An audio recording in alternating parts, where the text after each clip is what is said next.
Hey guys. I haven't filmed a YouTube video in so long, mainly because I got a new job and my hours are like really hard to get used to. I have yet to do that. I'm on vacation right now. I'm in Ocean City, but I was reminded of this fantastic story that I have recently, and I was like, I should definitely make a YouTube video talking about this dramatic event that happened in my life. So here we are, and I'm gonna do that. So back in the day, before I knew about piercings all that well, I got like my 3 lobe piercings, 1, 2, and then the third one. I got those all done at Claire's. Ugh, yeah, I know, that's horrible and I regret it, but I can't go back and fix that now. So I did that, and then I started to research and I found out that getting your ears pierced with a gun is terrible for you and all this fun stuff. So I was like, okay, the next piercing that I get, I want to get done at a tattoo parlor that has a piercer there. So I was going to go do that when I went to visit my family in Kentucky, because both my parents didn't really want to go to a tattoo parlor. They were like, we don't want to do that. So at this time I was a minor, so I had to go with an adult, and that's all I knew. All I knew was that I had to go with an adult who could sign off for me to do it. So I wanted to get my cartilage pierced at this tattoo parlor, and we had to go get like a notary done for that one specific one. I don't know if that's all of them. So like we went to a bank or something and they like filled out the paperwork, and then we went to go get my cartilage pierced, and that was my first one. This one, I got that one done that time. So the piercer, he was definitely flamboyant and eccentric. He was an interesting guy, and his apprentice was chill. I didn't really talk to her, and my aunt took me because my mom and my dad didn't want to go. So like we move ahead a year maybe, and then I get my second cartilage piercing done at the same place by the same guy. He remembers me. He's the same apprentice still, and he told me like some weird things at that second visit. He was like, I don't know why we were talking about nipple piercings, but we were. I was still a minor, so I really don't know how that conversation came up. And he was like, I pretend to be gay when girls come to me to get their nipples pierced so they feel more comfortable. And I was like, okay. And then my aunt was like, okay.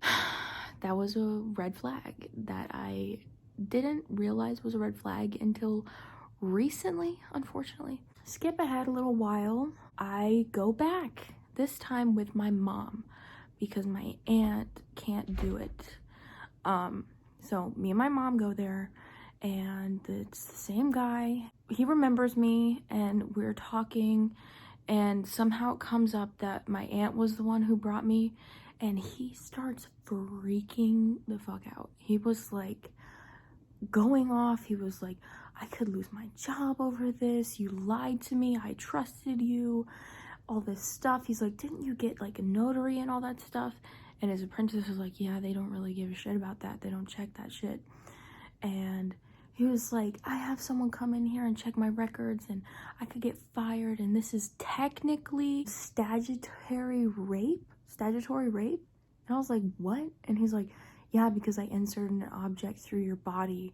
I'm like, me and my mom were like, oh my god, this is crazy. His apprentice was just sitting there like chilling, like nothing was wrong.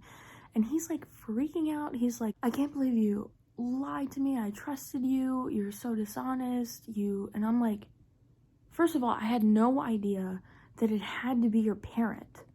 He never said that. The first time we saw him, the second time, the notary people. My aunt and I live in 2 separate states. We don't look anything alike, and we have different last names. Nothing was ever said like, oh, you need your parent to do this or all this stuff. I didn't know that. I literally had no idea that that was a thing. I just thought it had to be an adult that, like, you knew.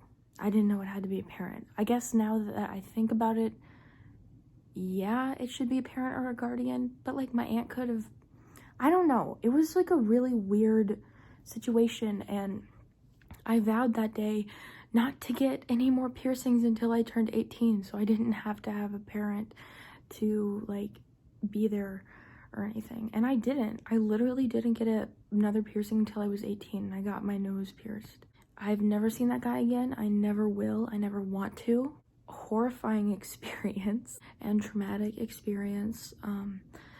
I won't experience that again, obviously, because I'm not a minor anymore. But that was something.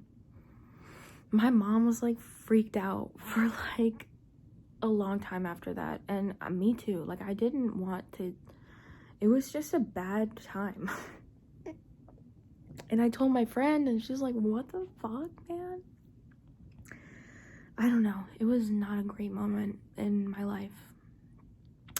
And I don't tell the story that often because I just kind of forget that it happened, and I don't even realize how traumatic it was, but it literally was. I was freaked out. And he was talking about like rape and stuff. Like, dude, what? This is not what that is. I don't even think that he was right at all when he said that. I mean, I get what he's trying to say, but I don't think you should use the word rape when talking about getting a piercing, like, in any sense. God, that guy was so fucking weird. So, second red flag right there. Should I say where it was? It was Tattoo Charlie's in Kentucky. This is days, maybe even weeks after I filmed that. I've done some research, and he doesn't work at the Tattoo Charlie's in Kentucky anymore. He also doesn't work anywhere that I can find right now. I don't know if he still works at a shop. The last shop that it said that he works at, it doesn't look like he works there anymore. So I do have his Instagram, but I don't know if I should like release that information. I feel like I could get in trouble or something. I don't really know.